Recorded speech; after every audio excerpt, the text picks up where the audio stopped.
एक गांव में एक बरगद का पेड़ था। आधी रात होने पर कुछ गांव वालों को उस पेड़ की एक डाली पर एक औरत पीट करके सोती हुई दिखाई देती थी। गांव वाले उसे देखते ही वहां से डर के मारे भाग जाते थे। सभी गांव वालों का मानना था कि वो औरत कोई आम औरत नहीं है, वो एक चुड़ैल है जो पेड़ पर रहती है। उस इलाके में उस चुड़ैल की दहशत बहुत बढ़ गई थी, जिसकी वजह से लोग वहां से अपना घर खाली करके जाने लगे थे। अजी देखिए, सब लोग इस इलाके को खाली करके जा रहे हैं। मुझे लगता है हमें भी यहाँ नहीं रहना चाहिए। अगर किसी दिन वो चुड़ैल पेड़ से नीचे उतर आई तो हमारी लाश भी नहीं मिलेगी। अरे तुम पागल हो गई हो, कोई चुड़ैल उड़ैल नहीं होती, ये सब गांव वालों का वहम है। अजी आपका दिमाग तो खराब नहीं हो गया? बहुत सारे गांव वालों ने अपनी आंखों से उस चुड़ैल को पेड़ पर लेटे हुए देखा है। अरे यार, अब इसके वहम का इलाज कैसे करूं? अच्छा ठीक है, मुझे एक दिन का समय तो दो, हम कल यहाँ से घर खाली करके चले जाएंगे। फिर रात होने पर उस इलाके में सिर्फ वो दोनों ही बचे होते हैं। बाकी सभी लोग वहाँ से अपना घर खाली करके जा चुके होते हैं। सुषमा खिड़की के पास खड़ी होती है। अजी मुझे तो बहुत डर लग रहा है जी। देखिए ना, बाहर कितना सन्नाटा है। यहाँ हमारे अलावा और कोई भी नहीं है। कमबख्त सबके सब गांव वाले इस इलाके को छोड़कर भाग गए हैं। अरे कुछ नहीं होगा, तुम डरो मत। मैंने दूसरी जगह पर एक घर किराए पर देख लिया है। हम सुबह होते ही इस जगह को छोड़कर चले जाएंगे। फिर वो दोनों सोने लगते हैं। तभी कुत्ते रोना शुरू कर देते हैं। डर के मारे सुषमा की नींद खुल जाती है। अरे मर गए रे, ये कुत्ते इतने क्यों रो रहे हैं? अजी उठिए ना, मुझे बहुत डर लग रहा है। देखिए ना, गली के कुत्ते कितना रो रहे हैं। सब लोग कहते हैं कि कुत्ते चुड़ैल और आत्माओं को देख सकते हैं, तभी वो रोते हैं। अरे यार, तुम भी सुनी सुनाई बातों पर विश्वास करती हो। कुत्ते चुड़ैल को देखकर नहीं, बल्कि भूख लगने की वजह से रोते हैं। चलो सो जाओ। फिर इतना बोलकर बल्लू सोने लगता है, लेकिन सुषमा को नींद नहीं आती। फिर कुछ देर बाद किसी के चीखने की, गुर्राने की आवाज आती है। सुषमा खिड़की के पास जाकर बाहर की ओर देखती है तो उसे पेड़ पर कोई औरत पीट करके सोती हुई दिखाई देती है। उसकी साड़ी पेड़ से नीचे की ओर लटक रही होती है। उसे देखकर वो बहुत डर जाती है। अजी जल्दी उठिए, देखिए वही हुआ जिस बात का डर था।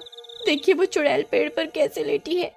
फिर बल्लू भी खिड़की से झांककर उस औरत को देखता है। अरे ये तो कोई औरत लगती है, इसी की वजह से सब लोगों को अपना घर छोड़ना पड़ा।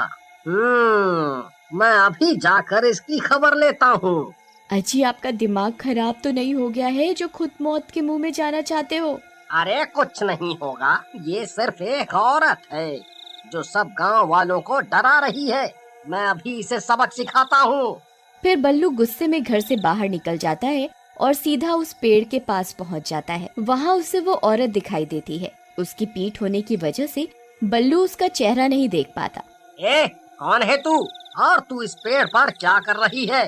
तेरी वजह से यहाँ के सब लोगों को अपना अपना घर छोड़कर जाना पड़ा। बस बहुत हो गया, मैं तुझसे नहीं डरता। चल अभी के अभी नीचे उतर। लेकिन उस औरत पर बल्लू की बातों का कोई असर नहीं होता और वो चुपचाप लेटी रहती है। लगता है ऐसे नहीं मानेगी, रुक अभी तुझे बताता हूँ। फिर बल्लू उस चुड़ैल का पल्लू पकड़कर उसे नीचे की ओर खींचने लगता है। उस पेड़ पर कोई चुड़ैल नहीं होती, बल्कि चुड़ैल के रूप में एक बहरूप या प्रॉपर्टी डीलर होता है। अरे ये कमबख्त तो मेरे पीछे ही पड़ गया। अरे नासमीटे, ये क्या कर रहा है? क्यों मेरे करे कराए पर पानी फेर रहा है? अरे अरे छोड़ दे कमबख्त, अरे छोड़ छोड़ मेरा पल्लू, छोड़ दे। ए चुड़ैल, आज मैं तुझे नहीं छोड़ूंगा। आज तुझे इस पेड़ से नीचे उतार कर ही रहूंगा। अब क्या करूं? अगर इसे मेरी असलियत के बारे में पता चल गया तो ये पूरे गांव को बता देगा। नहीं, मैं इसे अपनी असलियत के बारे में पता नहीं चलने दे सकता। फिर वो आदमी भी अपनी साड़ी का पल्लू पकड़कर उसे जोर से ऊपर की ओर खींचने लगता है और कुछ ही देर में बल्लू को पेड़ के ऊपर खींच लेता है। पेड़ पर पहुंचकर बल्लू को उस चुड़ैल की असलियत का पता चलता है। अरे तू, ये कैसे हो सकता है? अच्छा, तो तू एक बहरूपिया है जो लोगों को चुड़ैल बनकर डरा रहा था। फिर वो आदमी बल्लू के मुंह पर अपना दुपट्टा फाड़कर बांधता है ताकि बल्लू शोर न मचा सके। दूसरी तरफ बल्लू को पेड़ पर खींचता हुआ देखकर सुषमा डर जाती है। हे भगवान, इस चुड़ैल ने तो इन्हें पेड़ के ऊपर खींच लिया। अब क्या करूं? फिर सुषमा भागती हुई सीधा गांव के सरपंच के पास जाती है और सरपंच को इस घटना के बारे में बताती है। अब तो हद ही हो गई, आज तक उस चुड़ैल ने किसी पर हमला नहीं किया था। अब हमें उस पेड़ का कुछ न कुछ करना ही होगा। फिर सरपंच कुछ गांव वालों को अपने साथ लेकर उस पेड़ की ओर जाता है। देखिए सरपंच जी, ये यहीं खड़े हुए थे, तभी उस चुड़ैल ने इन्हें ऊपर की ओर खींच लिया। फिर सब गांव वाले ऊपर की ओर देखने लगते हैं, लेकिन पेड़ बहुत घना होने की वजह से उन्हें कुछ दिखाई नहीं देता।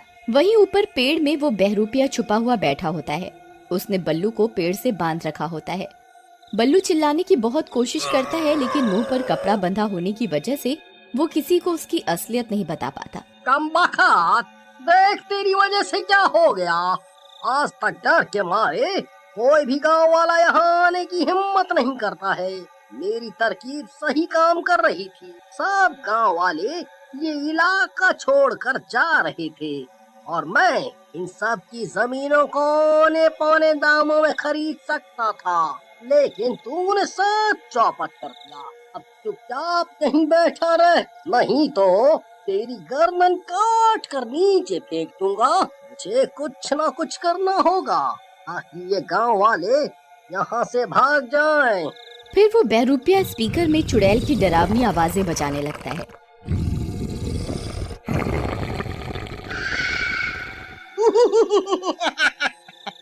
अरे मर गए रे सरपंच जी, लगता है वो चुड़ैल जाग गई है, तभी गुर्रा रही है। मुझे लगत है हमें यहाँ और नहीं रुकना चाहिए। चलो यहाँ से चलते हैं। नहीं, अब हम और डर डर के नहीं जी सकते। आज हम इस चुड़ैल को मजा चखा कर ही रहेंगे। भीमा, एक काम करो, इस पेड़ को आग के हवाले कर दो। ना रहेगा बांस, ना बजेगी बांसुरी। नहीं नहीं सरपंच जी, अगर आपने पेड़ पर आग लगवा दी तो मेरे पति का क्या होगा? बल्लू अब तक मर चुका होगा। उस चुड़ैल ने कब का उसे खा लिया होगा। उसके बचने की कोई उम्मीद नहीं है अब। अरे मर गए रे, ये कमबख्त गांव वाले तो इस पेड़ को आग के हवाले करना चाहते हैं। अब क्या करूं? तभी ये सब सुनकर बल्लू छटपटाने लगता है। फिर वो बहरूपिया उसके मुंह से वो कपड़ा हटा देता है। अरे नास मिटे बहरूपिया, आज तू नहीं बचने वाला। आज तेरा पर्दा फाश होकर ही रहेगा। अरे भाई, मेरा पर्दा फाश तो तब करोगे जब जिंदा बचोगे। गांव वाले इस पेड़ को आग के हवाले करने जा रहे हैं। तभी भीमा पेड़ को आग के हवाले कर देता है। अरे अरे अरे मर गया रे। अरे अरे कमबख्त, तो रुक जाओ। अरे अरे अरे मर गया रे। अरे अरे गांव वालों रुक जाओ, यहाँ कोई चुड़ैल नहीं है। मैं तो सिर्फ चुड़ैल बनने का नाटक कर रहा था ताकि इनकी जमीनें हम दामों में खरीद सकूं। अरे मर गया ये। अरे अरे नास मिटो, जल्दी ये आग बुझाओ, नहीं तो हम नहीं बचने वाले। अरे अरे मर गया रे। उन दोनों की आवाजें सुनकर गांव वाले हैरान हो जाते हैं। अरे सरपंच जी, ये चुड़ैल की आवाज को क्या हो गया?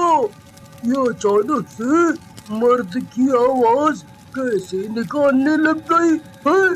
सरपंच जी, ये इन्हीं की आवाज है, ये जिंदा है, जल्दी कुछ कीजिए ना।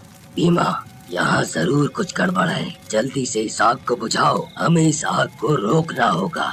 फिर गांव वाले बल्लू के घर से पानी की बाल्टियां भर भर कर लाते हैं और पेड़ की आग को बुझाने लगते हैं।